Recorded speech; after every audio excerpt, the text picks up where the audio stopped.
تیرا پالنے والا کون؟ ما دینک، تیرا دین کیا ہے؟ اور جناب رسول اللہ صلی اللہ علیہ وسلم کے بارے میں پوچھا جائے گا کہ اس شخصیت کے بارے میں بتلاؤ کیا کہتے ہو؟ تو ہماری یہ چند روزہ جو زندگی ہے، 60-70 سال کی جو زندگی ہمیں اور آپ کو ملی ہوئی ہے، یہ بھی پتہ نہیں پوری ہوگی کہ نہیں ہوگی، کہ اس کے اندر یہ یقین بناویں کہ میں اپنی چیزوں سے نہیں پلتا ہوں، اپنی تدبیروں سے نہیں پلتا ہوں، اپنے دکانوں سے نہیں پلتا ہوں، اپنے کھیتوں سے نہیں پلتا ہوں، بلکہ میرے پالنے والی ذات ایک اکیلی اللہ کی ہے۔ جب اس کا یقین دل کے اندر آئے گا تو قبر کے اندر انسان کہے گا ربی اللہ، میرا پالنے والا تو ایک اکیلی ذات اللہ کی ہے۔ دین کے بارے میں پوچھا جائے گا تو اس کا دار و مدار بھی اس دنیا کی زندگی میں ہے کہ اگر ہم نے اس دنیا کی زندگی کے اندر اپنے آپ کا وقت صحیح گزارا کہ مسلمان بن کر گزارا تو ہماری موت بھی آئے گی تو مسلمانی والی حالت میں آئے گی۔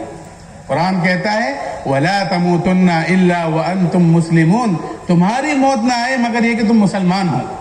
لیکن مسلمانی والی حالت میں موت کب آئے گی؟ جب آدمی مسلمان بن کر زندگی گزارے گا۔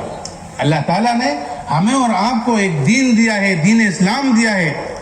کہ ہماری ساری زندگی اس کے مطابق ہو جاوے، کہ اللہ نے ہمیں چن کر اور چھانٹ کر منتخب کر ایک دین دیا ہے۔ اليوم اکملت لکم دینکم واتممت علیکم نعمتی ورضیت لکم الاسلام دینا، کہ ہمیں اور آپ کو جو دین ملا ہوا ہے وہ منتخب شدہ دین ہے، چھانٹا ہوا دین ہے، اس لیے ہماری ساری زندگی کہ اس دین کے مطابق ہو جاوے، اسلامی طریقہ آ جاوے، کہ ہمارا رہنے سہنے میں، ہمارے چلنے پھرنے میں، ہمارے اٹھنے بیٹھنے میں، ہمارے کھانے پینے میں، ہمارے لباس میں، ہماری ہر چیز کے اندر، کہ ہماری شکل و صورت کے اندر جب اسلامی طریقہ آئے گا تو ہماری زندگیاں اللہ کے ہاں محبوب اور پسندیدہ ہو جائیں گی۔ کہ اللہ کے ہاں ہماری زندگیاں محبوب اور پسندیدہ ہو گئی تو ہمارا کام بن گیا۔ آج ہماری زندگی جو ہے جی چاہی والی گزر رہی ہے کہ جو دل چاہ رہا ہے آنکھیں دیکھ رہی ہیں،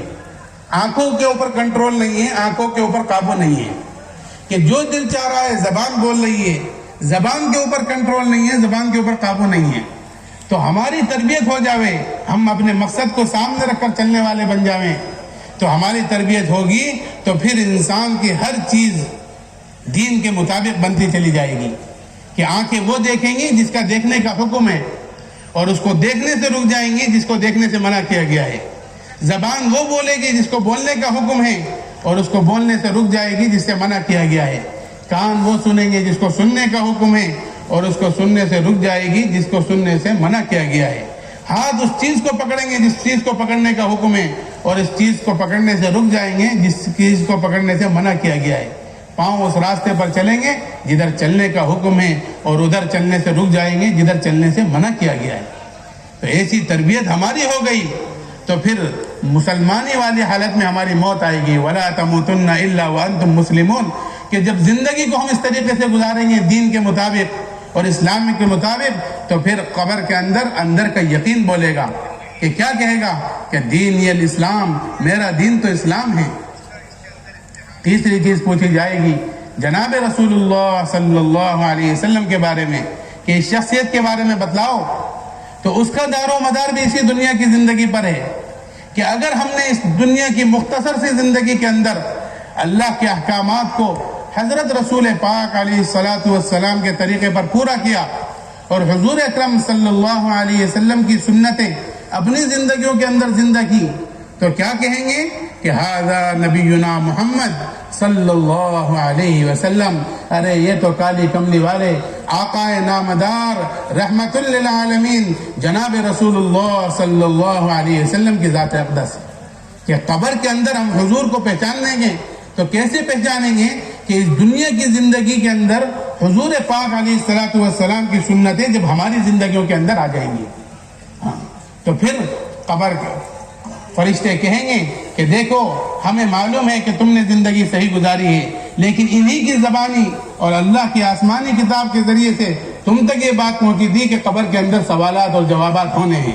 اس لیے ہم نے یہ باتیں پوچھ لی، ورنہ ہم جانتے ہیں کہ تم زندگی صحیح گزار کر آئے ہو۔ پھر کیا ہوگا کہ قبر اس کے اوپر کشادہ کر دی جائے گی، تا حد نگاہ قبر کھلی ہوئی ہوگی، جنت کا لباس اس کو پہنا دیا جائے گا، جنت کی کھڑکی قبر کے اندر کھول دی جائے گی اور اس کو کہا جائے گا نم کنومۃ العروس، دلہنوں کی طرح سو جاؤ۔ اور اگر خدا نہ خواستہ زندگی غفلت کے اندر گزاری، جی چاہی کے اندر گزاری، لاپرواہی کے اندر گزاری، منمانی کے اندر گزاری، تو پھر کیا ہوگا؟ تو پھر کہے گا ہاں لا ادری، میں نہیں جانتا میرا دین کیا ہے، میں نہیں جانتا میرا پالنے والا کون ہے، اور میں نہیں جانتا اس شخصیت کے بارے میں۔ تو پھر کیا ہوگا؟ اللہ ہم سب کی، تمام مسلمانوں کی حفاظت فرمائے کہ قبر اس کو بھیچے گی، پسلیاں اس کی ایک دوسرے کے اندر گھسیں گی، جہنم کی کھڑکی کھول دی جائے گی، اوندے منہ قبر میں لٹا دیا جائے گا اور اس کو کہا جائے گا پڑا رہے یہاں پر قیامت تک، کہ قیامت تک پڑا رہے گا، اور قیامت قائم ہوگی، نفسا نفسی کا عالم ہوگا، کوئی کسی کو ایک نیکی دینے کو تیار نہیں ہوگا، ہر ایک دوسرے سے بھاگ رہا ہوگا۔ قبر سے اٹھ کر حشر میں پہنچا تو زمین پیر پکڑ لے گی، تو پھر کیا ہوگا کہ بھائی چھوڑ دے، ابھی قبر سے اٹھ کر آیا ہوں، ابھی قبر کے سوالات اور جوابات دے کر آیا ہوں،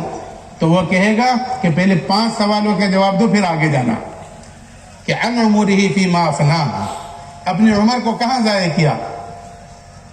تو اللہ تعالیٰ نے ہمیں اور آپ کو جو زندگی دی ہے، یہ ایسے گزارنے کے لیے نہیں دی ہے بلکہ بنانے کے لیے دی ہے، کہ ہم اپنی زندگی سے اپنی دنیا بھی بنائیں، اپنی آخرت بھی بنائیں۔ تو عن عمرہ فیما افنا، اپنی عمر کو کہاں ضائع کیا،